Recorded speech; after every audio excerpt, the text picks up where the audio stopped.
Welcome to the Brofessionals, my friends.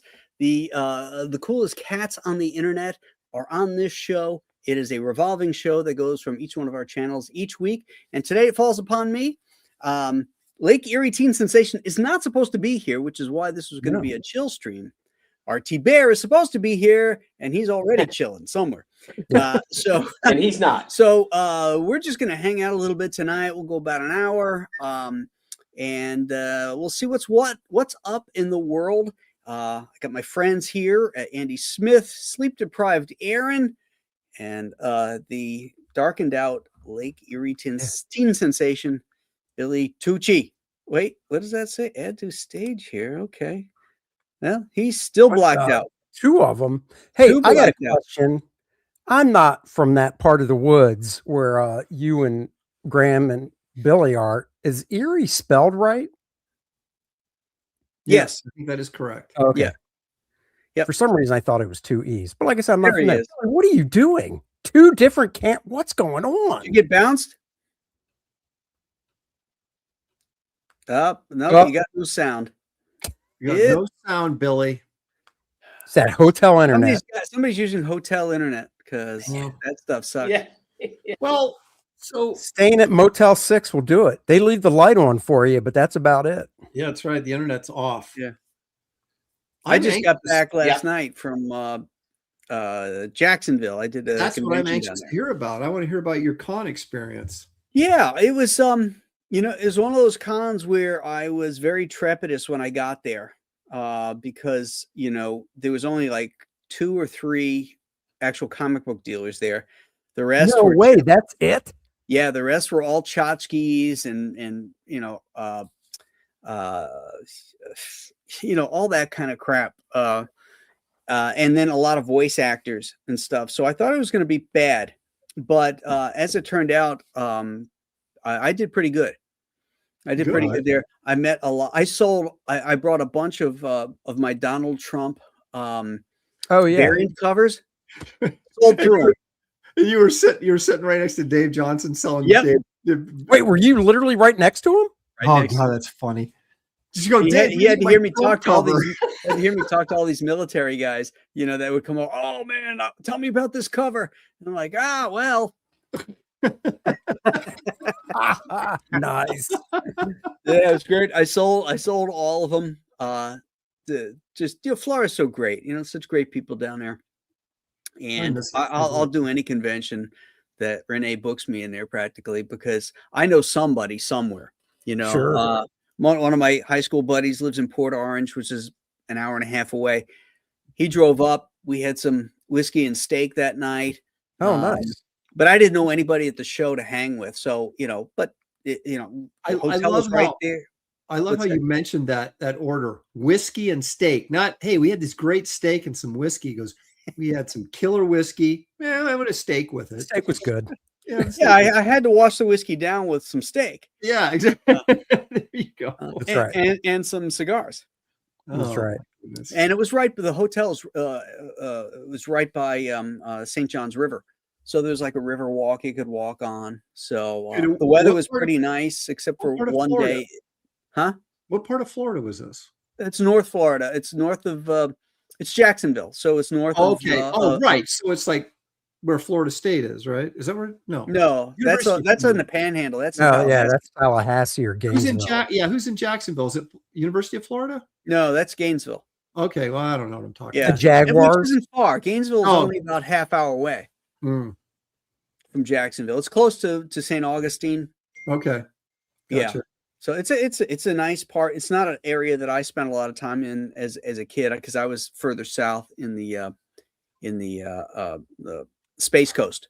So they get a good? So you did well. They get a good crowd. Yeah. Oh yeah, there was a good crowd. Oh, that's good. Yeah. So you were there. Dave was there. Who else was there? Yeah, who's you the other or remember? And Andrew Robinson, I think is his name. Really? Oh yeah, he's cool, good dude. Yeah, I never spoke to him. He never came over. Hey, can you guys see me? Great.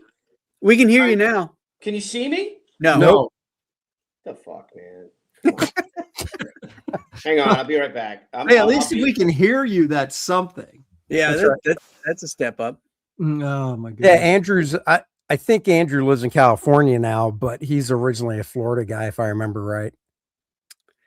I believe he's from St. Augustine.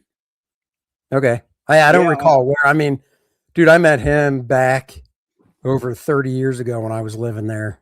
Okay. So yeah, he's great. He's, besides I think being a really great artist, unique style, great storyteller. He's a painter. I mean, Yeah, we had him on Graybeards a while back when it looked like the Brightwisers were still going to publish Bass Reeves, because he did a painted cover, which I ordered and still I waiting. didn't know he was on Graybeards. Yeah. No, I It's didn't know weird. that either. Usually I know most, because I follow, that's cool. Yeah. It was a while ago, but yeah. He's a really good dude. Oh, Yeah, well, I'm seemed sorry I like it. didn't get to meet him. Yeah. Yeah. I think he was there with his wife. There's a couple more people who I didn't know. Didn't know their work. Yeah. But yeah, it was fun. I found a nice little pub on one night, and then ate dinner in the hotel for a couple nights. But they had some great snapper, so I always like to try to get some good Florida seafood when I'm down there. Oh yeah. Yeah, I had some So- good snapper. Was it billed as a comic book show or like the title? No, it's called Collective Con, so it's more like pop culture type stuff. right. Yeah. Well, I mean, that's, knowing that, if there's only a few dealers, then it's like, okay, because they didn't build as a comic show. So, Right. yeah. Right. Well, you never know anymore what you're going to get, even if it's billed as a comic book show. You never have, unless you've been there before and know it's like Right. you never know. There's going to be like the Rose City Comic Con. Mhm. It's getting a little bit better, but it's mostly, what do you call them? Tchotchkes, like these people selling anything but comics, Right. jewelry or whatever, and Period. I mean, How it's many just days like- is that show? Say something, Billy. I think Hello. Okay. it's 3 days now. It's Friday, Saturday, Sunday. 3 And- days and it's not as good as a comic show anymore? No, it's Oh. mostly TV, movie personalities. There is like an artist alley area where there's a lot of indie creators, like Oregon indie creators, if you know what I'm saying.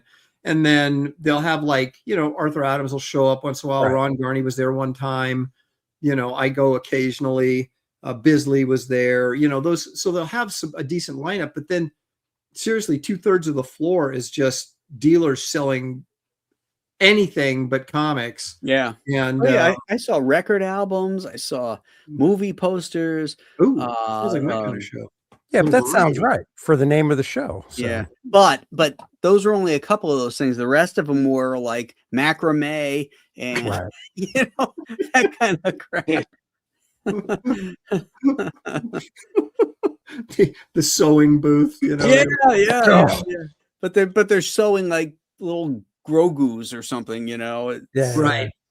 You know what I've noticed that have shown up more recently, and I don't do a lot of shows, obviously, but at every show I've been to, like the last couple of years, is like these people selling either fudge or they were there. yeah. Arch was Oh, there. yeah. or homemade this licorice. They have Mhm. like tons of different flavors. It's incredible. So I go there to score brownies and licorice. Oh yeah, dude. The people Con. the people that sell like fudge and stuff like that, they clean up because it's usually, obviously it's not like it's healthy, but compared to the concession stand Mhm. who's Yeah. charging you an arm and a leg, like when Courtney and I went to GalaxyCon in Richmond a couple weekends ago, I got a freaking hot dog and a bottle of water and it was $13. Yeah. Wow. Dude, And it's just like- that is these vendors that sell stuff like that are smart. It's like I always told comic book dealers back in the day, or comic book shops back in the day, put candy by the register. Yeah. When people are Yeah. checking out, they will grab I did it. If there was a Snickers bar there, I buy my comics for the week and then I grab a Snickers. You know what I mean? And I Yeah. go to these shows and if they got that licorice or that gourmet fudge, or like sometimes they go in there and guys are selling like homemade, or I should say not homemade, but what do you call it? Small brewery type like sodas and things like that that are like, Oh ooh, yeah, the root beer guys. Oh They're- yeah. You get I'll that. buy You that get- stuff. You get the copper thing and you can refill it. Yeah, I'm looking at one right now. Yeah. So I drink I sugar think for food 8 is a hours. great idea Yep. at those shows. Man. And those fudge merchants really pack it in. I'll tell you that. They do. They do pack the fudge. They do pack it yeah. in. A lot of fudge packing at Comic Cons these days. That's Look at right. pretty Debbie. Look, say hello. Look at her. There she is. Like Say she's just hi. like You can hit them. Go ahead. she doesn't have her high heeled shoe to smack. Two him of in the those forehead. fudge She's got guys. Hey, boots Billy. on, though. See? Billy. Look, there they are. Oh, she does. She'll Oh, let you yeah, have it she right in the really- head. Billy, two of those fudge guys were at a bar. Right? One of them went up to the other guy and said, "You mind if I push in your stool?" Oh, hello. Hey, too soon for Aaron with that one, Graham. Well, that's true. That hits too close to home for me. Too close to home. Oh, really? Does it, Aaron? I got wheeled in there this morning, right? And for my colonoscopy, right? And so I go in there and the doctor comes and talks to me. I know the doctor, obviously. And so Well, then he knows you a lot better than you did a little while ago. yeah. Well, That's this right. is the thing. Then he had an assistant with him, right? And the guy goes, "I'll be assisting the doctor today in your procedure." And I'm like, and he like introduced himself, and I go, "Dude, we don't need to know each other's names." Yeah. Wait. Now I got a question for you. Better that Hold on. way. It's Because better. okay, so you go back into the room. The last time, so I've had two of them. I just had one in January this year, colonoscopy. Besides the doctor being in the room, there was like 3 other people. Oh yeah. It's a Okay. party. Yeah, okay. I just wanted to make sure because the way you made it sound like it was going to be you and the doctor, and I'm like, wait a second. No, the anesthesiologist, she was quite a joker, so she was cool. And so she reeled me in, and then there was the assistant guy there. There was another woman in there, nurse, and then there was the doctor. So Okay. Now, which was the one that was on the side eating the popcorn? Oh, that was the hello. guy that said he would be assisting because he had That's the what I thought. camera. I looked on the screen, and I could see that snake camera was, on the monitor you could see scenes in the room. And I go, this guy's just Let's call him. messing around with this. He doesn't even, He doesn't even care. he's like making videotapes and selling it on the black market. Oh. Oh. The cosmic, what do you call it? Colon cosmonaut, Aaron LOPRESTI. That's right. That's That's right. right. We were, So it was a good show, Graham. You had a good time. Yeah, I had a good time. It was a better show than I expected, so that's always a plus. Hey, Billy, when was the last time you were at LaGuardia? I don't remember. Dude, that airport is amazing. I heard. I mean, I remember picking Matthew. I remember they were building it. Say 2 years ago, I was there, like picking up somebody, but I have not used it. But the traffic was horrible. Say 2 years ago was the last time I was there. Yeah. And it was a friggin' nightmare. But it's better now. It's nice now. Well, I mean, I didn't have to drive to it. I was changing planes there and had to walk through it. And it is absolutely gorgeous. These giant windows from floor to ceiling. You can see MetLife Stadium across the marsh and the water there. They have this area where they have like these chaise lounges in the sunspots. And you could just lay there with your bags. You put your feet up and chill if you got time, Look at that. They got an outdoor atrium, so you can walk out this door and you're in this enclosed area in the fresh air, looking out at the airplanes and stuff. And you can't get out of airport property, but you're in fresh air. interesting. Nice. I haven't been to LaGuardia since the 90s because the last couple times I was in New York, I flew through JFK.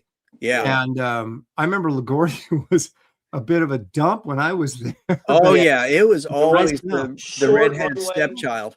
Yeah, it's got a real short runway, and there's always. Wasn't there just an getting off. accident there a couple weeks Yeah. ago? Yeah. bad Not one. even. Killed the pilots. Oh, is that the one where the pilots hit the fire truck? Yeah, Yep. the fire truck didn't stop. He just kept Yeah. going. Oh, was the fire truck? It's a fire truck's fault. Yeah. Yeah. Well, he's landing. Wow. What's he gonna do? Well, it was the tower's fault for telling Towers- the it was the truck tower's that he fault. could go. Yep. Yeah, and then he starts calling him back. Stop, Right. stop, stop, and the truck, was zipping along the run. The I tell you tarmac what, there. it's amazing that nobody in the truck got hurt that bad. Did you see that thing roll? I know. Well, Yeah. he's got a roll cage. So my cousin went to the Oh. FDNY NYPD fire department hockey game Sunday. So my Yeah. cousin picks me up, and he's a cop and a fireman. He's a volunteer fireman. He's a chief of the police, but he's also like the fire chief of this town out east, out in Quag. And he said that those trucks have a roll cage. Oh, But think of how heavy they are. It was laden with water It's too. built around a giant cage for them. It was So- laden with water, and the truck's made of steel. You know, the airplane's made of aluminum. Yeah. oh yeah. Did you see the front of that thing? Yeah, Holy- I mean, it just Yeah. completely just. Like Yeah. it just hit right at the right time. You know what I Yeah. mean? Like it just was a perfect storm. If it was either a few minutes earlier, a few seconds earlier, a few seconds later, who knows? But like Yeah. crazy, Bummer. crazy. Jeez. So just I flew over Yankee Stadium on my way out of there. yeah. You know, you start going up, you're heading north, and you can see the East River and then the Harlem River, and all you got to do is eyeball it, and you're like, okay, there we go. Yeah. I See, just- LaGuardia is cool because you fly over Manhattan a lot too. Yeah, You get to see the city below you and all, and it looks yeah. so You cool. have to fly across Manhattan and then over Queens, it's in Queens. Queens. Yeah, in North, yeah, and you go over Queen, and then you go past it because then all the planes arch back, and now they come back up the river to land on the runway. Yeah, because you got to think when that airport was built, you know, they were flying biplanes. Yeah, oh You know what yeah. I mean? So, Oh, these wow. I don't- trees and stuff like that. Yeah, The LaGuardia was. Kennedy flies over Long Beach. It flies over the Yeah. island, so it comes out over the ocean and then comes back up over the island and then goes into Brooklyn there. Wasn't LaGuardia? Wasn't he like a mayor of New York City? Yeah, Yeah. I mean, Fiorello. way back. Fiorello LaGuardia. But it Yeah. was an airport before they named it after him. It already was a working airport. Okay. And then he was Yeah. a good mayor, so they liked him and they named the airport after him. Just like JFK was Idlewild. Yep. They named You know, everything JFK and RFK. Speaking of JFK, you guys want a little Hollywood Babylon? I just found Yes, out. dude, I love Sure. Hollywood. Yes. Do it. All right. So, as the story goes, because I'm starting a thing on my Sunday show about the history of the Academy Awards, and we did the first three. So in 1927, thereabouts, 27, 28, apparently, according to this, what's John F. Kennedy's dad's name? Joe Kennedy. Joe Joe. Kennedy. Yeah, Yeah. the bootlegger. Joe Kennedy was on his yacht or family boat, whatever, getting it on with actress Gloria Swanson, Yeah. and little JFK walked in on him and was so distraught he jumped overboard off the ship, and they had to send guys in to save his life. And he ended up becoming president. And How banging Marilyn Monroe. Yeah. And then he did the He's like, same "I'm thing. He gonna learned it show from his you, dad. I Yeah, I'll hate show my you, Dad. You think Yeah, I'll Gloria show you. thought- Do you think he thought of that when he jumped off the PT 109? Yeah, I don't know if he had much choice of that. He's like, hey, I've done this. The guy's like, you're crazy. Like, no, I've done this before when I was a little kid. We're good. Yeah. We'll be fine. The Japs are strafing us. Jump. Is it safe? Sure. Who is the last president to wear a top hat to their inauguration? A Who top was? hat. Yeah, Oh, who Was it was somebody in the 1900s? it was in the 1900s. Yes, It wasn't. Who was the guy that got shot and assassinated? What was his name? John Fitzgerald Kennedy. No. Before that, around the turn of the century. No, that's Garfield. But Yeah, it wasn't Garfield. No, JFK is the last president to wear a top hat to his Oh, inauguration. he did really. Yep, and Oh, and shit. he takes his hat off and he tips his hat to his dad. So whenever I throw trivia out like this, you already said the answer. I do it to Debbie all the time, and it drives her crazy. Because me giving Now you we the answer know. made you think of the question. Yep. And I do it Now we all the know. time. I don't think I've ever even seen a picture of that. Yeah. I don't That either. rings a His bell with me. inauguration. He didn't wear it. He didn't wear it when he was being sworn in. He wore it to the inauguration. You have to go. And You know, maybe if he wore it in a limo, it would have thrown off Oswald's sight, and it would have just went right through the top of the Right? hat. He's Yeah, he's okay. like Wait a minute, is that Abe Lincoln? Is that old honest Abe? I'm sure. Right.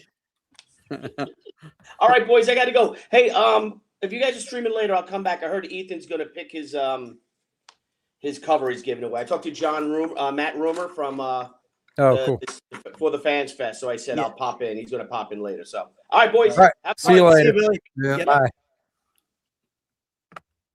Yeah, Now that he's gone. this past weekend was loaded up with shows because there was MegaCon was the weekend before. This past weekend was C2E2, WonderCon, Right, and C2E2. Planet whatever in Kansas City. Oh, PlanetCon. Yeah. Who was it? It might have been Aaron Sparrow. I can't remember. Posted a picture of a pretty empty looking hall at WonderCon this year, which I thought was very interesting. Wait, he was at WonderCon. He was at MegaCon too, wasn't he? Well, I don't know if he took the picture Oh, okay. or if he just posted it. Someone that he knew was there and he just posted the picture. But Oh, okay. yeah, so I don't know. Big Dave. David, I don't know. You know, anytime you see something like that posted, you don't know if it's true or not, or if the show hadn't opened yet, or what the circumstances were. But I do know that I got an email from San Diego Comic-Con a week before WonderCon saying, "Hey, do you want to come and get your badge now?" and all this kind of stuff. And I was like, well, that's a little late in the game to be soliciting if I wanted to come or not. But Right. so I don't know. I don't know how well it did.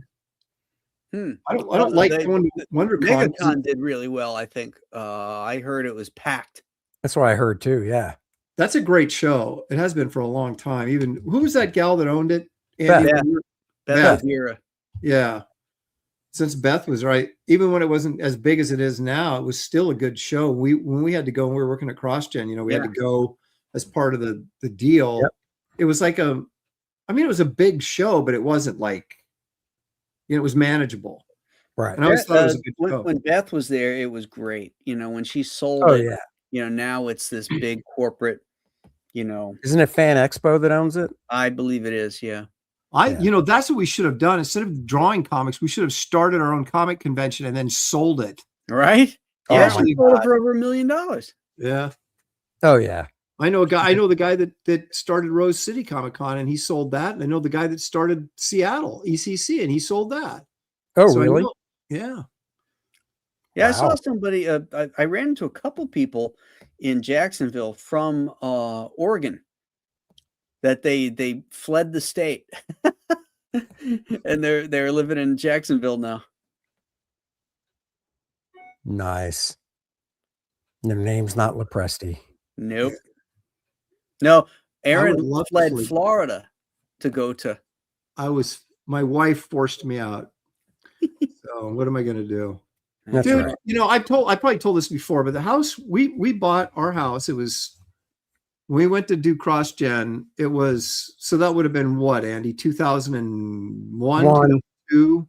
Yeah. 2002, I think, is when we went. And so we got in this brand new gated community, just a couple miles down from or up from where Andy lived. Yep. And right on the coast there. And it was, I think, 2,600 square feet, 2,600 square feet, I think. And really nice layout. I like the house a lot. And we got it for 186,000, right? Wow. So then we moved like 3 years later, 2.5 years later, whatever it was, and sold it for 319,000. Okay. And that was when the market was just exploding, right? Mhm. So it was like 2008 that time, around then. No, Oh, it that was was before that. 2004, probably. Okay. And then 2005. And then so that I would go back and visit. In fact, it might have been, well, Andy, you and the now infamous Rob Hunter, you guys took me over to my house. Remember that? Yeah.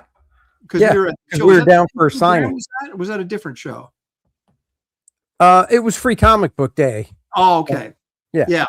And so I had flown back. So I went to see my neighbors, and the people that had bought my house had got divorced and went belly up, and the market had crashed. And my neighbor goes, "You could get your old house right now for $150,000. And I was like, if only I'd had the money, I would have a vacation home in Florida right now. It's probably worth about Wow. 450,000 now. Yeah.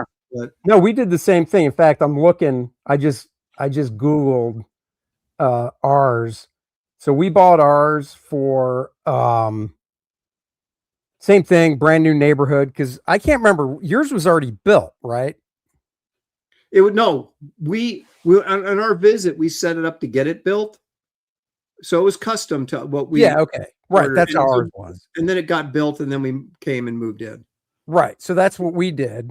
Yeah. And I think ours was about 175. And then we sold it in 05 or 04 for, I want to say,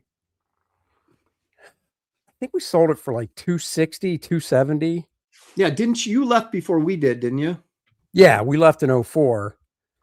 And then it did same thing. A few years later with the crash, it took a hit because I remember looking it up after we were here for a couple years. So it must have been around 08. And I remember going, holy crap, we could buy that. We could buy our house back for less than we bought it for new. And now I'm looking, and the estimate on it now is about 445. Yeah. About 450. So, See, that's if I was smart, but I'm not a big risk taker when it comes to finances. I know. And, but what I should have done was take out a second mortgage against our house here and bought that one down there for 150. there Right. you go. What year did Crossgen dissolve? Was it 04 or did it make it into 05? I don't know that I was one of the last people out of there. I think it was, dang it, when did we move? Did we move in 2005 or 2004? I cannot remember. So it wasn't that long. I mean, it was about in 3 years. 2001. It was about Went- 3 years, 3 years, that I was wow. there. So I went in, I got there January 2002. No, hang on a second. Samantha was born in 2001. So she was a year old when we went down there. So that would have been January 2003 is when I got down there. So yeah, we left in 2005, Okay. June of 2005. And it was going fast at that Yeah, point. I must have gone down there to MegaCon in either 2003 or 2004. Because Bart, well, it was when Bart was the art director, Mhm. and he was wooing me to come down there. And as the night went on and the drinks started flowing, I started finding out that that this guy was in all kinds of financial debt. Now I had a steady gig doing my contracts for King Feature Syndicate, so I wasn't loving the work, and I was looking to do more comic book stuff. So that's why I was open to listening, and it would get me back to Florida too. Sure. But then as the conversations went on, I realized, this is a really bad financial risk. It sounds like this business is going to go under at some point, like a lot of these startup comic companies. And so I passed on it. And then like a year later, like you said, it went under. Now I remember telling Shelley when they offered me, I said, look, because I was at that point, had nothing going on. I had just lost that X-Men gig because they fired the X-Men office. And then I was like, holy crap, now I got nothing again. And so they, Bart talked to me at San Diego, and, I said, well, I'm going to tell them, I'll give them a number. And if they meet that number, then we're going to have to do it, because I have to, do something. And, but I told Shelley, I said, if we can get 3 years out of this, we'll consider it a win. And then we'll worry about after that. And that's exactly what we got out of it. It was about 3 years. Nice. Because you can predict that. Dark Horse was the only outlier really that managed to weather these storms. But man, these startup independent companies, 3 to 5 years, and they're gone. He had such, you guys produced such good product. It was such a cool idea to actually create the Marvel bullpen that never actually existed. Right. I mean, I don't know whether Alessi really believed that shit and that it did exist. He did. But it never did. That was all part of Stan's mythology. Yeah. But it sounded so great, and it ended up being so great. The problem was his business choices. like he didn't, he stuck to some odd genres. Oh that, yeah. And you couldn't talk him out of it. Yeah. Because we tried. Yeah. Well, he was never a superhero guy because I don't know, Andy, when he went under, Andy recommended me to somebody to go evaluate his comic collection, the legal team. And so Josh and I went there, young Josh, but he was out there grading comics, like 12-year-old Josh or 11-year-old Josh. And he had almost hardly any superhero comics. He had Fantastic Four 2. He didn't have number 1, or if he did, he pulled it from the collection because it was a lot of like, he'd have runs, but then like Showcase 27, which I think is the first Hawkman, right? Mm-hmm. I don't know. He had like, whatever first Hawkman was, he'd had like Showcase 26 and 28, but there was no 27, and so it was like all these key issues were missing. Yeah. And so I had to break the bad news to the legal firm that they had a bunch of crap, but he had like Fantastic Four 2 and 3. When did they get their costumes, Graham? Was it issue 3 or 4? 3. Okay, so he had issue 2 because they weren't in costume yet, and then he had no more Fantastic Fours until later, and then he would have like, it was just like whenever, if he didn't have hardly, I mean, he had superhero comics, but the stuff that he collected that he really was into was anything but that. So right. And he was that way as a publisher. He didn't want to do superheroes at all. Huh. Not that I don't know that would have made him more successful or not. I think his problem was what everybody's problem is. You have a couple of books that start to do well, then you just expand to this huge line and the whole thing collapses because you don't make enough money to support that many workers and that many books. And that's exactly what happened to him, I think. Yeah, I mean, I think he expanded too quick, but I also think he it wasn't necessarily the fact that he wasn't doing superheroes. That wasn't a bad thing, really, because it's like people are already doing them. Yeah, no, I agree. The biggest thing was the whole sigil thing that connected through everything, because it wasn't a shared universe from the standpoint of you wouldn't see, the characters from Scion go over into Meridian because they were different worlds, universes, whatever you want to call it. But that sigil thing connected everything, And the only book he ever did do where there would be crossover like that was Crossgen Chronicles, and that's the one he created for George Perez to draw. And I mean, towards the end, it's sad because towards the end, when Chuck was there and stuff, is Chuck had some good sway on talking to him, and they were finally getting him out of that stuff, doing like El Cazador, which was Chuck and Steve Epting doing the pirate book. And that was an awesome book. Yeah, and The Way of the Rat with Jeff and Chuck, that was another good one. Kung Fu book. And look, Mark Waid and Butch on Ruse. That was a great detective book. That was. That was a really good freaking book. Until Mark Waid punched a hole in the wall. But, right. That's another story. Yeah. But in Scion by Ron and Jimmy Chung, it was a good book. It was medieval knight type stuff, with some technology type stuff in it, some mixing some genres. But it was the whole stupid sigil thing that trying to tie everything together, But he had good ideas because he did he was really looking at it from the standpoint of after a movie comes out, and in this analogy, the movie is the single issue.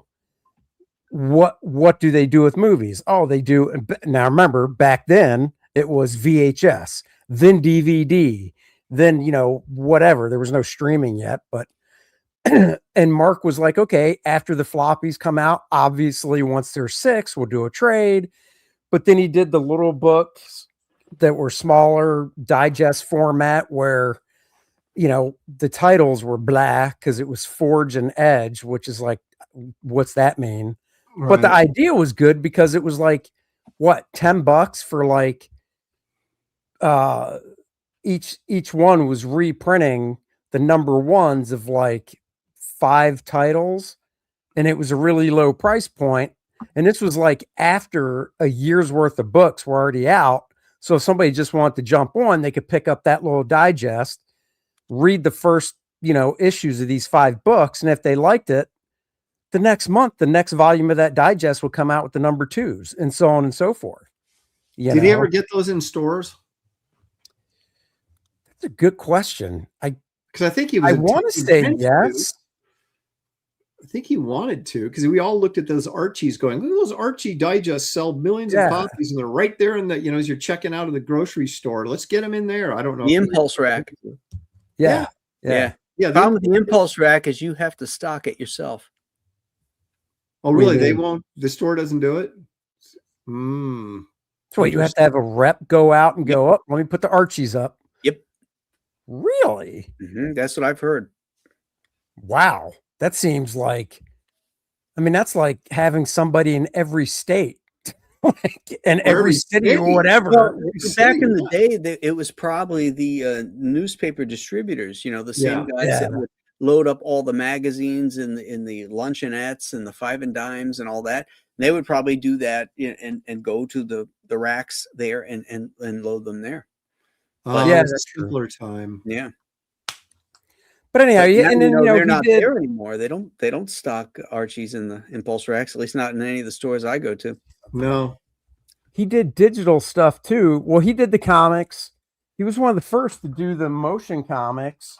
Yeah, that's right. I remember with actual voiceover actors and stuff. And now I'm looking because we did sound recordings in the studio. They had like a little sound recording studio set up in there that we would go in and do voices and stuff. Now I'm curious because they did do one. They did one with issue. They did Negation, and I'm searching YouTube because I actually have one of the DVDs, but I'm looking to see if they actually on YouTube.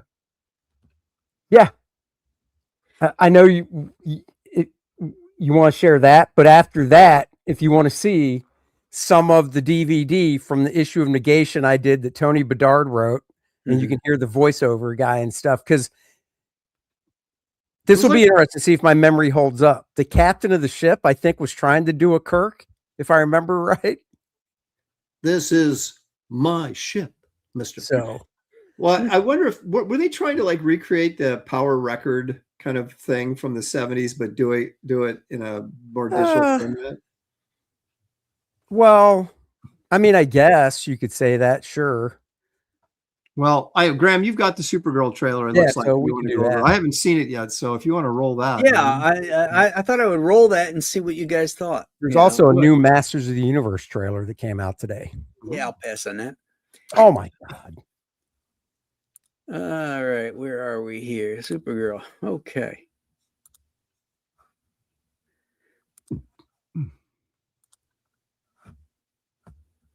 Oh, hit the button. Your sound's off. Huh. All right. Hold on. on. On YouTube, it looked like there's the X over the microphone. Oh yeah. Okay. Hold on. Where the hell is it? Oh, there we go. That girl playing Supergirl looks really trashy to me. I guess she's supposed to, but I don't like her look at all. To see when you think you might be she looks cute sometimes, but she does. I know what you mean. You're not going to find your stride here if you keep going off world all the time, Kara. I'm worried you're not going to find your people. Yeah, well, that's the thing, Clark. I have no people. Well, either does Clark. Yeah.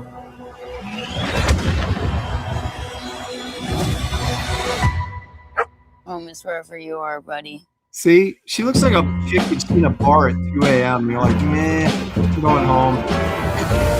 She's in Game of Thrones. I can't remember. Crypto and I at least had each other. Honestly, I thought we were lucky. But luck, almost by definition, runs out.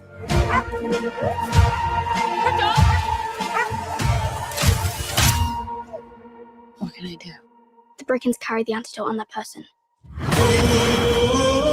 He has 3 days. You cannot give up on me.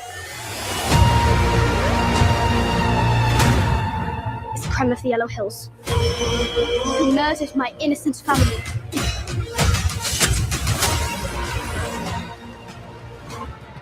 Just do what I say. And don't die. This does not look like this is gonna end well for you guys.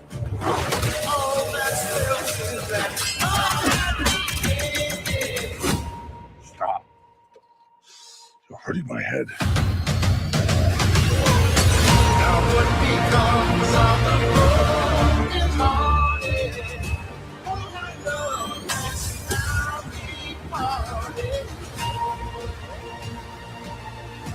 Revenge. It won't take your pain away.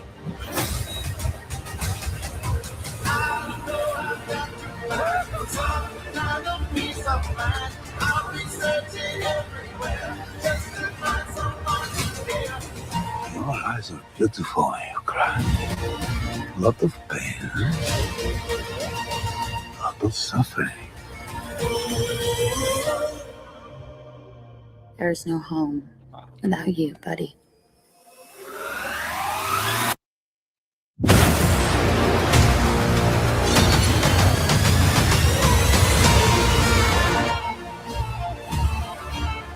Aren't you the ditz from that dive bar? Funny. That's what I've been calling you. Touche.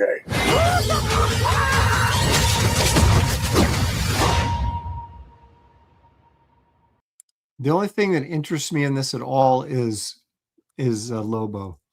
Mhm. You know, Yeah, if he does, Lobo I don't. I was gonna say I don't know if there's plans for Lobo solo, but I'm sure if he gets a good reaction, which I can't imagine he won't, there will be a Lobo Does solo. Jason Momoa actually act, or is he just playing the same character in every movie? Well, I think that's true, but you just get him Yeah. you get him the right movie and you go, okay, Yeah. Lobo, that's where he should have been. He never should have been Aquaman. I No. never got that cast. No. Made no sense to me. But No. as Lobo, I like it. 100%. But I'll say, as much as I hated the Superman movie, this one looks more interesting to me. Maybe because I don't have the same love for Supergirl and I'm willing Right. to accept changes. The thing with Superman I hated was the guy was a psychopath. I mean, he never could contain his emotions. He's just, when he busts in on Lex Luthor and is screaming, "Where's the dog, Luthor?" Right. Like, man, Jesus, you can move planets practically, and here you are losing your shit over a dog. I mean, if it was my dog, I'd be crazy. But Superman's got all these powers. He doesn't have to go in there screaming at the top of his lungs. There's Right. other ways he can threaten somebody. Mhm. I hated that movie. It was boring. It was just, it wasn't Superman. This, it looks interesting. It's like a girl and her dog. I like the idea that she's doing, she's got 3 days to save her dog. And her dog is everything since all her people were killed. It's the last remnant of Krypton to her. So, I'm giving this at least an open mind. Yeah, I mean, I think I don't mind the fact that she's, basically sullen and stuff because, yeah, Clark doesn't have, or Superman doesn't have anything either. But at least when he was shot off planet, he was a baby, doesn't remember anything, right? Right. She saw it all happen, Right. saw her parents send her off and stuff. So I actually don't mind that she's down in the dumps over it and stuff and Yeah. still carrying that, Right. know? Yeah. So yeah, He no, has like I'm a more PTSD. interested from this trailer than the teaser. Mhm. I'm biased. I'm so sick of girl boss movies I could puke. So it's But I like, don't, I mean, I know I it's would say Supergirl, that. but it's like I know what you're saying, but I mean, it's her movie. So that, I guess that it Right. doesn't bother me. It's when they do that with a secondary character in a movie and you're like, wait a second, you're not even the main person in this movie and you're the girl boss and what? But with it being her movie, that doesn't really bug me. And I will say, real quick, I like the fact that she's not all dolled up with makeup and stuff. Yeah. You know, Hey, our pal Bad Adam 12 for $10 super chat. That's a good cigar, Bad Adam. $10 says she only wears the Supergirl outfit for the last 5 to 10 minutes of the film. I really hate when they do that. Smallville, anyone? Yeah, I'm not going to take that bet because there's a lot of scenes there where she's wearing like the overcoat and stuff, and Right. they don't show you much of her actually doing anything super. Like I'm trying to figure out, like, are we seeing her on Krypton still? Like the scene where the dog comes running by and knocks over her cooler and she drops the glass. Mhm. No, I think that's after. Is it? She So looks like she's she's in a super powered? trailer. I mean, is she on a planet where it's a yellow sun, or is she just not powered yet? So from the few little bits I know, one planet, because I assume she'll be on different planets in the movie, because Yeah. supposedly one that she's on is one where she doesn't have powers, so she can actually drink and feel the effects of it. Right. You Yeah, know? I got that Yeah. from the teaser, I think. Right.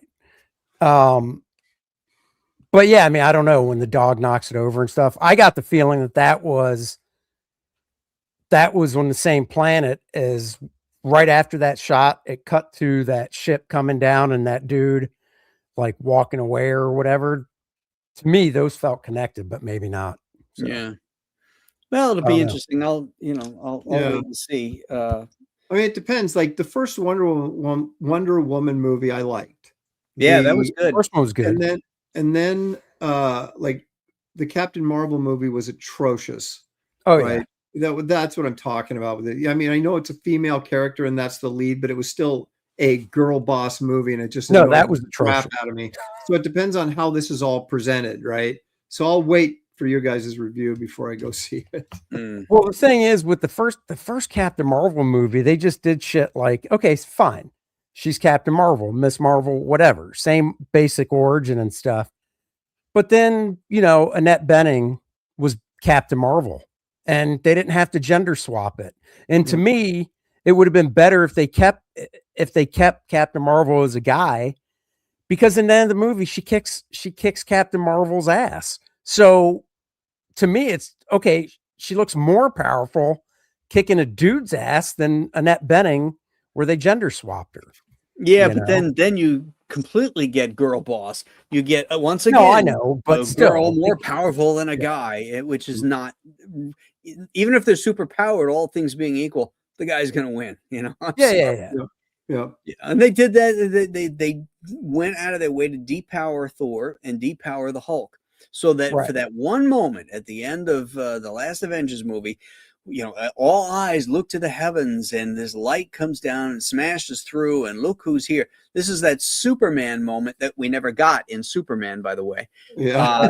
Only it's not Superman. It's our girl boss, and then all of a sudden we get the big pose scene where they're all dropping down, all the women. They're all, we're here to help you, Spider-Man, or you've got help, or whatever the shit is.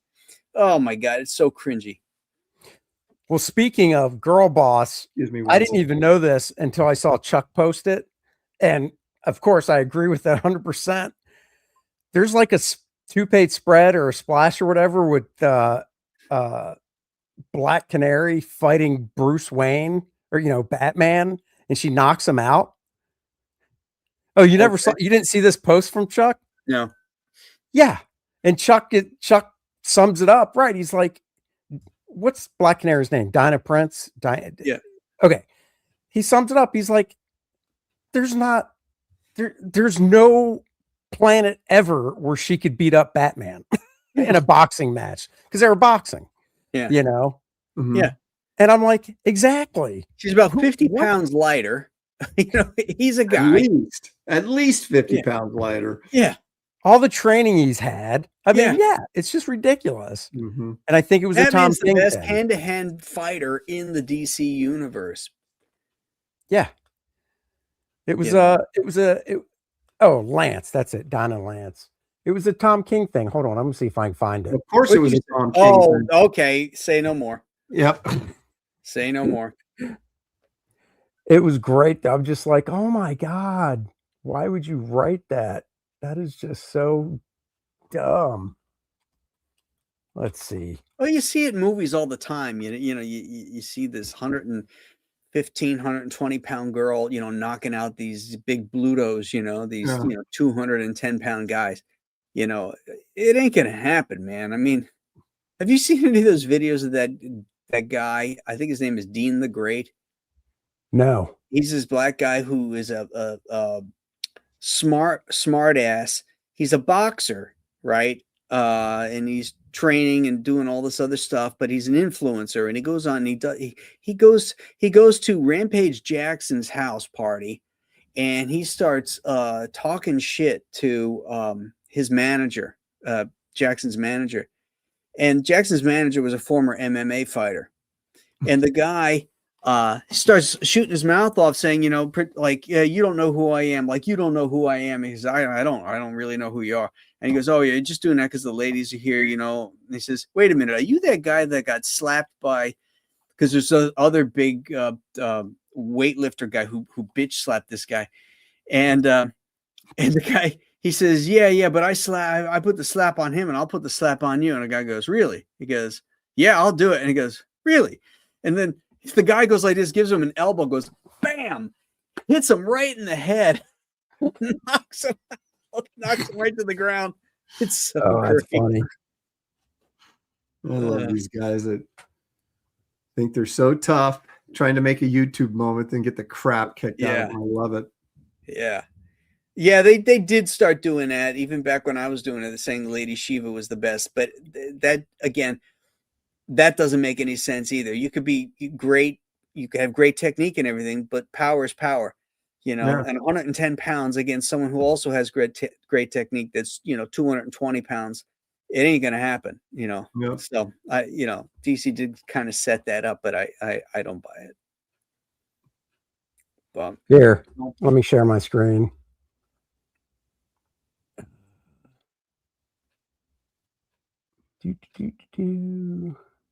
I don't see anything. Nope, I just did. Today, Andy would be nice. Shut up. So Chuck wrote, Dinah Lance could not win a boxing match with Batman, full stop. And then obviously this is what he was commenting on. She said, I assume this is her voiceover. Wildcat taught us all, and he taught us well. But Dinah practically lived here. She slept in her gloves. She learned everything Ted had to teach, not just because she wanted to be the best fighter, but because she wanted to achieve true mastery. Well, hang on a second. Wildcat couldn't even beat Batman. That's right. Right. And Wildcat was a boxer, and that's a great. But Batman not only is a boxer, but he knows Aikido. He knows everything. Well, you know what I mean. Yeah, he knows all the art forms of fighting, all the martial arts. And dude, she does not have enough strength to KO him. That's right. No. She's got a neck that's 18 inches thick. Yeah, right? And hers is about 12. Yeah. Yeah. I mean, that punch down there where she's drawing blood on him. It's like she does not have enough strength, body mass, weight, whatever you want to call it, to do that. Yeah. And she's that's assuming that he 135 can't pounds, block maybe. that, Yeah. Right. And she's not fast enough, not faster than him. Well, and that's the other thing too, is like what you brought up. He could block it. The other thing too is he's got more stamina than she does. So even if this is like, I don't know where this fight picks up, but let's say they've been going at it for just a minute or two at the beginning of this page. He's got enough stamina. He's not going to get tired to where he's going to let a shot of hers get through. Mm-hmm. Now, if he was like, if he just got back from an all-nighter beating the shit out of people and he's tired as fuck and she takes him by surprise, okay, she might get a couple shots in, but I still don't think she'd knock him out. Do you see one panel where he's actually hitting her? No, she's blocking everything. Yeah, and then she gets shot in on him. Well, yeah. What's that glowing thing? I don't know. Like, has she got like power gloves or something?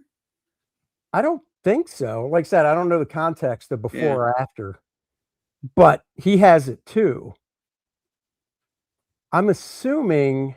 My favorite fight was, I think, when Guy Gardner got Batman pissed off in Justice League and took his ring off, and Batman just beat the crap out of him.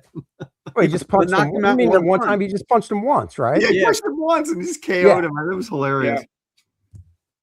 But this I is great. loved, Here. I loved when like Batman, like in that first appearance of Ra's al Ghul, where Batman walks into that room and that leopard jumps on him, and Batman wraps his legs around the leopard. He shoves his elbow up into its mouth so it can't close, and then he twists his head and breaks its neck. It was drawn by Neil Adams. Remember that? Yep. Oh yeah, Man, I thought, man, if that ever happened to me, that's what I would do. that's right. Ooh, look So what Chuck said. This is great, Tom Taylor. It's not an opinion; it's canon. I assume it's about this. I don't know, but it's around the same time. Chuck, you have to earn canon. This tourist isn't writing canon. Wow.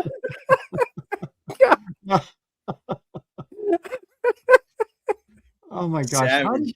How did these soy writers Ugh. invade comics I like know. this? How'd they even get allowed to have their hands on these incredible characters, you know? Oh yeah, that just killed me. Chuck's got the best, man, when his comebacks. But yeah, I mean that. Oh God, her beating up Batman, that just cracks me up. Well, I just saw a post that what's his face, not Tom Taylor, but the other Tom King said about Wonder Woman, that every time Wonder Woman, she's an agent of peace, so therefore every time she gets in a fight, it goes against everything she believes in, or something weird like that. So, Which is why she's raised as a warrior. yeah, exactly. Yeah. She was raised as a warrior, but she's an agent of peace. I'm like, who Right. started that crap? She's an Amazon warrior and she kicks Right. people's butts. That's what she does. Right. Yeah, She's exactly. part of a warrior class, like a Spartan, you know? I mean, Yeah. you know, Mm-hmm. they're They were not every chick on that island was trained from like birth. right. That's too much. That's funny. I just started reading actually the original Peacemaker. That's the name. That's the character's name, right? Well, the one The that DC character? Yeah, the DC guy, Peacemaker, right? Yeah, I just started reading the original Charlton stuff. Uh-huh. I mean, you know, it's from 1966 for the time. It's kind of entertaining, but what I found more entertaining, the artist, Pat Boyette, you know what he did before he started drawing comics? Yeah, I just read about him. It was they talked about him in the Jim Aparo book. They do some, yeah. Yeah, I don't know if they talked- mentioned what he did before he started drawing well, comics. did he work for like an aircraft company or something? Or Hold on, I want to make sure I get it exactly right. He was a darn it, where was it? Of course, it's not showing up. He was a on-air personality, I think a news guy before doing comics. really? okay. That sounds like a step down. And then you know, he did comics basically for 20 years.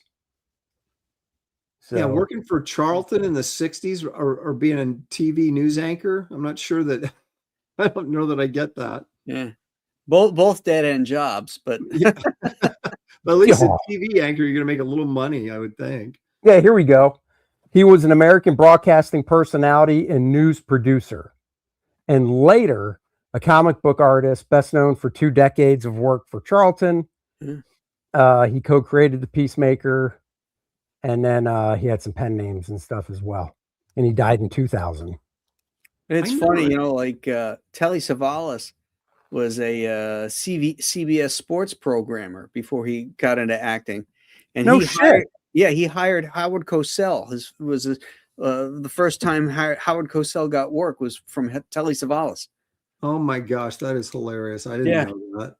Yeah, it's crazy. A bigger question though is, how in the world did Charlton Comics survive as long as it did? Did you ever? I mean, I saw E-Man #1. Well- I almost never saw Charlton Comics on the racks when I was a Because kid. they were and this was in that Brave and the Bold Jim Aparo book. Mhm. They had their own printers. and they were printing other stuff besides just comics. Yeah. And Comics was only the means to keep those printers running 24/7. right. They didn't care Oh. about it. Yeah. So they were like printing magazines and things Yep. like different things like that, and then they just had a line of comics to keep the machines running. Yep. So it's And like then you print 100 titles, you make $5 off each title, you've made $500 kind of thing. Right. And then that's why the rates were low. And then Chuck told me when we had him on the show a few weeks ago, I didn't know this.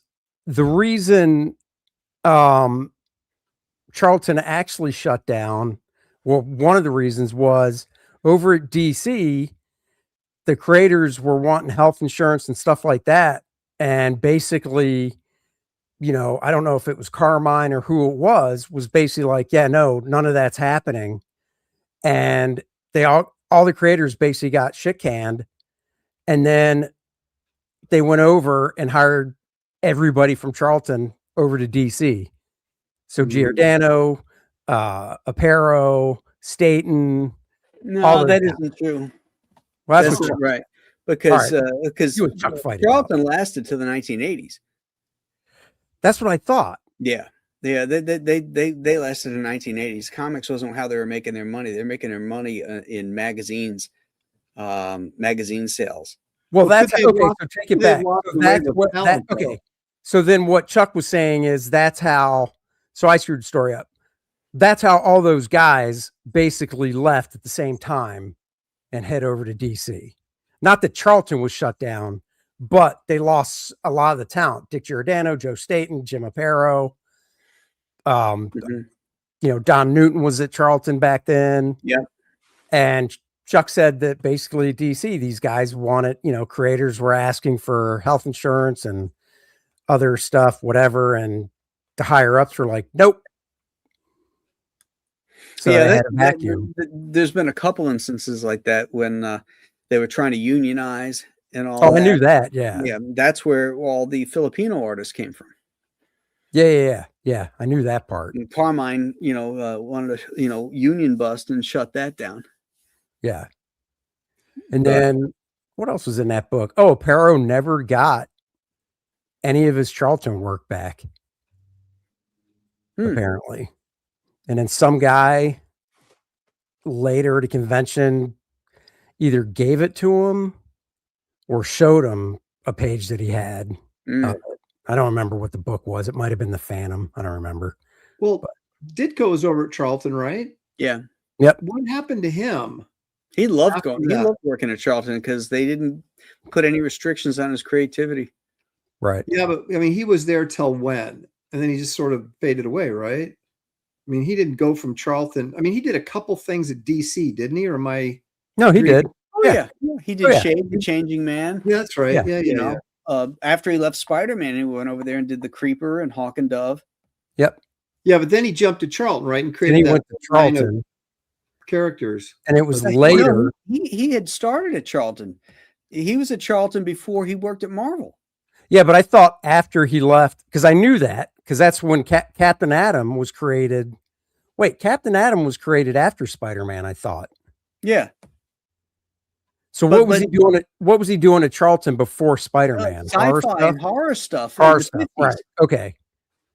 So he left. So then he leaves Spider-Man, goes back to Charlton because that's when Captain Atom was created and stuff. Yeah. But then from there, it was DC because I have some of the adventure comics where he did Shade and he did Starman. But I also remember the Creeper and Hawk and Dove, which was way before that. That was 70s 68, stuff I'm talking about. 67, 68. Yeah. But Ditko continued to do work for Charlton all the way through because he wouldn't maybe do interior stuff, but he'd do covers for Charlton even in the 70s. Did Charlton publish his Mr. A stuff or was that just Ditko publishing it? Yeah, that was Robin. I can't remember that guy's name. It was like Ditko, right? Basically self-publishing. Okay, with some help. Yeah. That stuff I never read. It's a slog. Oh, is it? You read it? It's a slog. Yeah, I've read some of the mystery stuff. It's it's very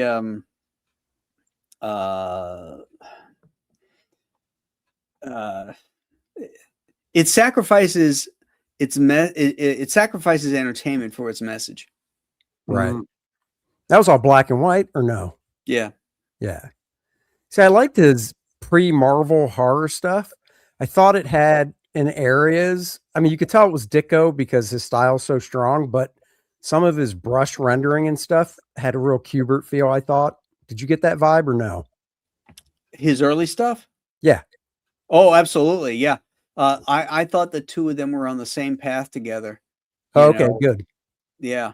So I wasn't crazy. Very much so. Like early 50s stuff, Kubert and Ditko are almost what's the word I'm looking for? Indistinguishable. Yeah. Thank you. That's what I'm here for. Thank you. Big word. I remember he did the Stalker for DC when they're doing that sword and sorcery stuff that Wood inked. Right. Yeah. Wally Wood inked it. Yeah. Yeah. There's only like 4 issues, though, 4 or 5 issues, and they got canceled. But I thought it was kind of cool. Well, he also did work at Atlas too in the 70s. Yeah. Oh shit! What was the book? Yeah, the leopard, because he did that one that Bernie Wrightson inked. Oh, you showed a panel from that. Yeah, I showed a page from that. I think it was the leopard. They had a lot of Atlas had a lot of lame. He did the first issue. Not trying to remember it. He did the first issue on Man Bat. Man Bat was only 2 issues. Yes. Yeah. He did the first issue because I bought it when I found out he did it because Batman's in it. And I'm like, what? I got to see what this Batman looks like by Ditko. Yeah. And I think it was inked by Al Milgrom, wasn't it? Possibly. I don't remember. But then it's funny. I bought it. And then I realized I found out there's only 2 issues of that book. And I was like, well, shit, I might as well get the second one so I can have the run. So and that was Pablo Marcos on the art for the second issue. Yeah. Billy's not here, but Art of Roy is saying that Billy's X account looks like it's been hacked. So I don't know. Just got a crypto thing. Yeah. You should invest. Billy's good with money. Let us know how it goes. Yeah, it was inked by Milgram, Marcus says. Our resident knows all that stuff. Hey, Graham, wait a second. Have you met Marcus? I'm going to meet him in 10 days. That's what I thought. You never met him. You get to meet the Marcus in 10 days in South Carolina. He just ordered a Cigar Fest t-shirt. Oh, nice. You know, even though Aaron's not going, it'd be nice if he ordered one. Has he? Yeah, it'd be nice if I had any money right now. Because nobody appreciates whiskey and cigars like Aaron. That's right. Can't live without them. If you guys didn't show them to me, I wouldn't even know what they looked like. We got that impression when you were holding the beer. Yeah, this is whiskey. This is a cigar. I'm like, oh, okay. Well, I want this whiskey light. Aaron's like, oh, I've seen those before. When Shelly wants to unwind, she's on the back porch smoking a cigar and drinking whiskey. Yeah, that's right. That's where I've seen that stuff around. You know, she'd probably appreciate one of those shirts for her birthday present whenever her birthday is. Oh, it's got my lovely face on it too. Yeah, no, I saw him. I was like, boy, if I only could afford groceries, I would also get a T-shirt from Graham. You know, Aaron. Yeah, you can thank me for this later. Okay, you let me know when her birthday is, and I'll order a really big size so she can wear it as a night shirt, so you can see her lovely face and Graham's when you go to bed. Oh, nice. Nice. I don't know if I can handle it. I don't know if I can handle it. You need to make a special glow in the dark one. Yeah. Oh my God, that'd be hysterical. Turn the lights off and Graham's face is just glowing. With the smoke coming out. Coming up. How you doing, Aaron? Like, Good night, Aaron. Good night, Aaron. It can't be true. It's not true. She'd be like, Aaron, I really don't want to wear it, but it's got to be the most comfortable T-shirt I've ever put on. I'm sorry, honey. At least turn it inside out. No. Oh my gosh, that's funny. One slick dude says Aaron is always pleading poverty. While he is burying mason jars of money in the backyard. The IRS is like, how are you? What? your bank account is always empty. What the hell's going on? Aaron's like, don't say anything. No, It's you all don't bury buried money in in the the backyard. You can't get any interest in it. You know, you got to get a That's little true. bit of interest. Well, I'm Right. interested in your money in the backyard. Yeah, that's right. I'm going to get murdered. They're going to find my whole backyard dug up, and they'll find nothing there. And they go, he was killed for nothing. It's gonna look like the Klopex backyard. Yeah.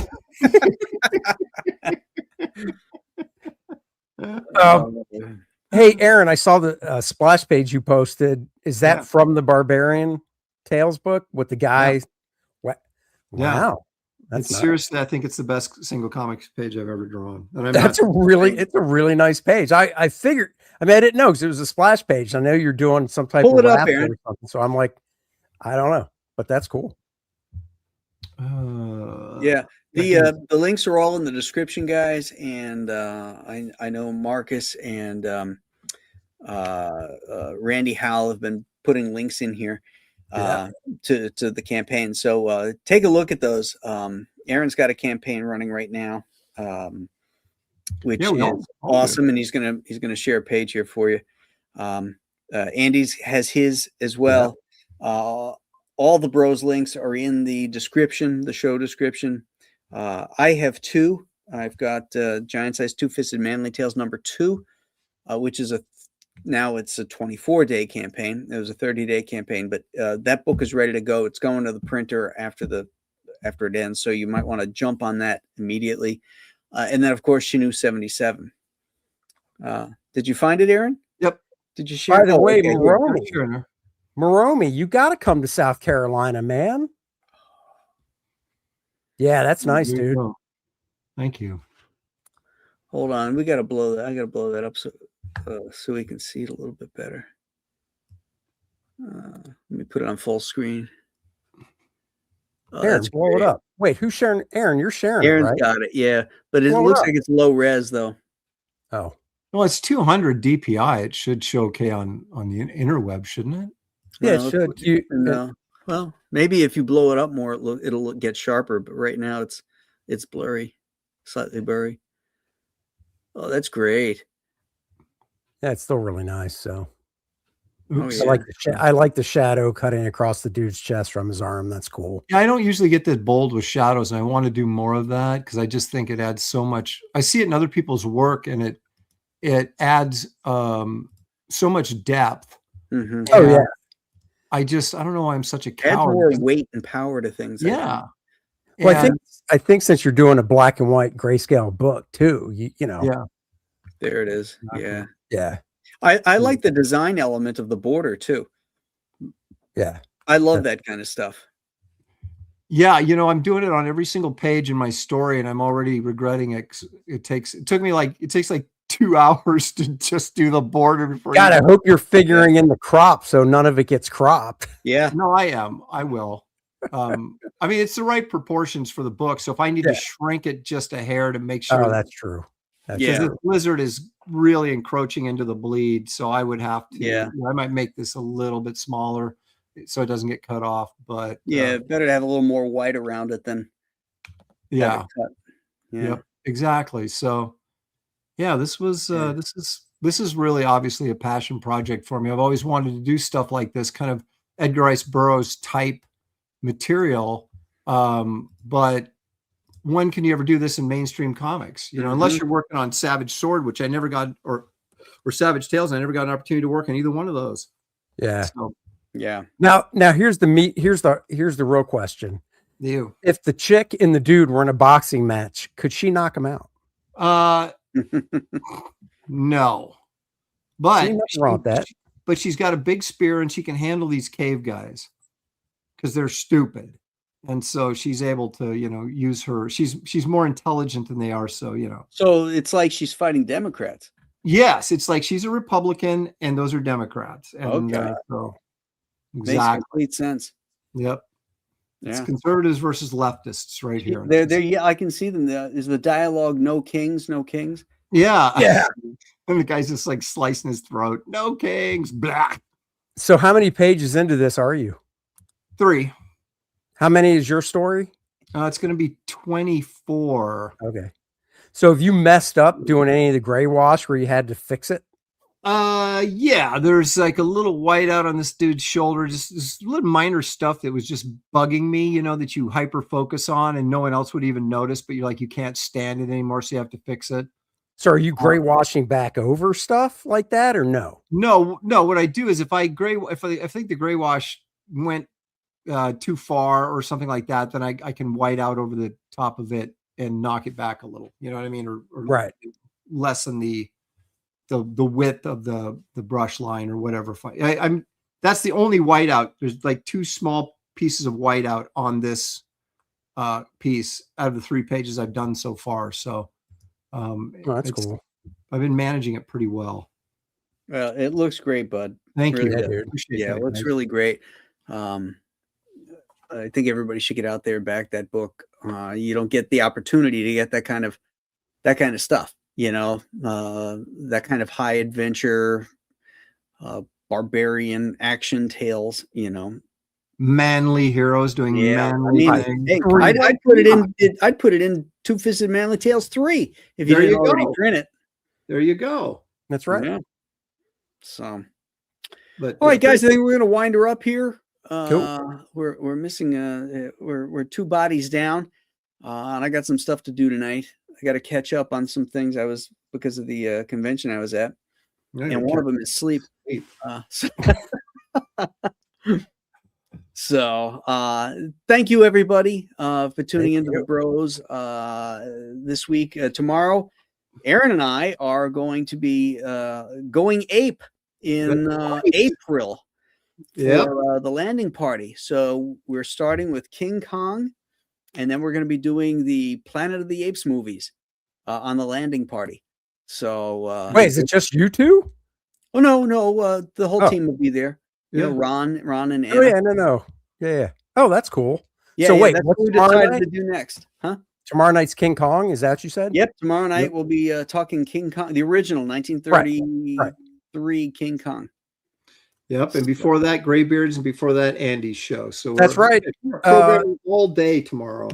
DNA show tomorrow. We have guest. Hold on, let me just grab something here. Guest Bob Harden, who is excellent. Yep, he's working with Chuck on oh my god, I forgot the name of the Deadly book. Sinners. That's it, 7 Deadly Sinners, which I did back. Anyhow, Bob actually, hold on, I just want to show this page. I gotta get to it. Page 9, right here. Bob does work in cartoons, which was a magazine I bought as a kid. Oh, really? Oh, that's right. Yeah, I know. And this is the newer one that came out a few years back. But I bought this issue because of this story, because I love the General Lee, and it just so happens to be drawn by Bob Harden, who's coming on the show tomorrow. Yeah, I can't wait to talk to him. I've got some of the original cartoons magazines that I bought in the 80s. Because I don't throw stuff like that away. So he is the guest. Really good. That guy's really good. Yeah. Oh, Bob is so really nice. Do you know that he's a QB? Yeah, Really? Chuck told me. So we'll be talking about that too. Wait, before you, same time, when? Just before like a year before me. I think we were there at the same time. We had overlap. Yeah. Because like when I was there in 81, he might have been graduated in 81. Okay. Yeah, Chuck said that, and I was like, "What?" And now he teaches there. So, oh, does he? I didn't know he taught there. Yeah, he teaches there now. That's cool. So, yeah. So I'm looking forward to that. That'll be fun. Cool. Yeah. So cool. All right, gang. Everybody have a great night, and we will see you streaming tomorrow. Yes. Till then. Good night, everybody. Bye. What time is it? 5:30, sir.